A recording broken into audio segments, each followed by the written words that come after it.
All right, so here we have the mask with 3 sides sewn and the elastics basted in and one side open. And it's time to insert the nose piece or prepare the nose piece for insert. So I have cut a 5-inch piece of floral wire, something that I just had in my craft stash, and I used a needle-nosed plier to curl the edges, and sometimes you can actually squash them just a little bit so that they go into the mask a little easier, because sometimes they want to get stuck, this wire wants to get stuck on those on the seam allowance inside. So you just want to make sure it's not sharp so it doesn't hurt the person who's wearing the mask. And I cut a 5-inch piece, and when I rolled the edges, the wire is now about 4 inches. So I'm going to leave a 4-inch pocket. That's what I'm going to make inside the nose piece of this, inside the bridge of this mask. And I'm going to measure, well, I already measured 2 inches from either side of center. I'm going to stitch down 5 stitches, back stitch, and I'm going to come over here and I'm going to stop, and I'm going to work towards the open side of the mask because I want to slip the wire into the mask and into the opening. So I'm not going to stitch this closed yet. And I marked my, I don't know if you can see it, but I have a little bit of fabric marker there to mark the 2-inch spot here and the 2-inch spot there. So I'm going to go ahead and stitch that opening, and then I will show you how I insert the wire, and hopefully it will go well for me because sometimes that wire does want to get caught up on this inside seam allowance. I do 5 stitches just so that gives me about a 1/2 inch of space in here for the wire. You don't want it to be too big or the wire moves around, but you don't want it to be too small or you're going to have a really hard time snaking that wire into the space.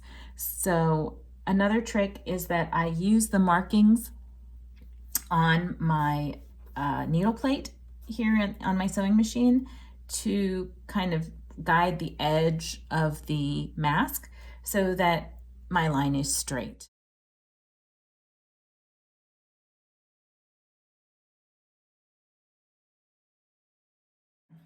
So you can see I have my nose pocket here, and I'm going to take the wire that I cut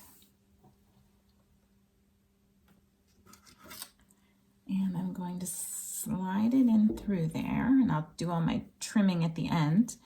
And here I'm going to do this on camera, and I'm going to hope that this goes through the first time, but it always doesn't happen. Oh, and look, it did that time. Look at that. Ha! Pretty amazing there. All right, so got the wire in. So now I want to close up this pocket, and I want to make sure that I'm not going to sew over the wire with my needle because I'll break my needle. So I see I have a little extra room. So what I can do is I can just sew it down here a little bit early and just have this extra stitching here if you're not real particular. If you want it to be perfect, you can sew it down here a little earlier, and then you can remove the stitches here and kind of encase that. Stitch forward and back.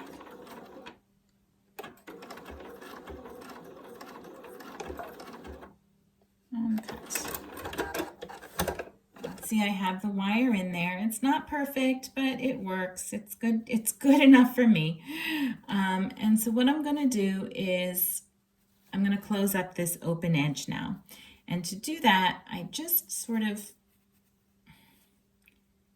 finger fold in, I'm getting off camera here, finger fold in the seam and get it so that all the rough edges of the fabric are tucked in and that it's nice and straight.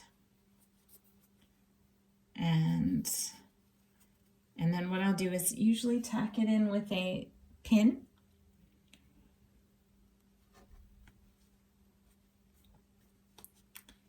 And take a straight stitch to it, and I do it pretty close to the edge. What I do is I measure from the inside of this presser foot to keep the edge straight. And I start by, I stitch about 5 stitches and then I back stitch 5 stitches and then go forward. That way it's anchored in nicely, and that will go over your elastics and keep everything nice and tight. I'm going to start in this corner and I'm going to use the inside of the presser foot. I'm going to stitch forward about 5 stitches and then back stitch to anchor it.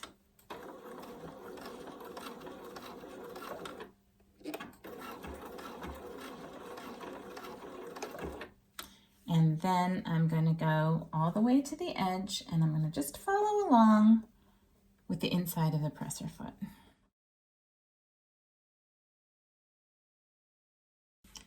So you can see we have a nice top stitched edge, but what I want to do is kind of make it matching, because to me that looks a little lopsided, where this side is a little puffy and this side is nice and top stitched. So I'm just going to add a row of top stitching to this edge, similar to the way I just put it on that edge.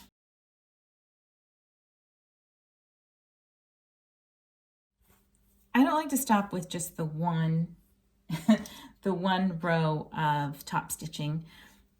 I kind of like 2 rows.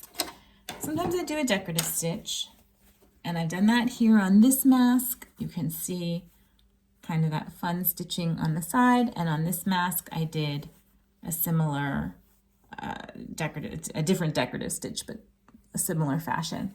On this one I'm just going to do a straight stitch just to keep it a little bit different. I line up the edge of the mask with the outside edge of my presser foot. So on the first row of top stitching I had lined it up with the inside of the presser foot. Now I'm aligning it with the outside of the presser foot so that I get a nice, hopefully even line. So now you can see that we have 2 straight lines of stitching. It almost looks like you used a double needle, but it's just 2 straight lines, and it's done by measuring on the presser foot. So let's do it over here.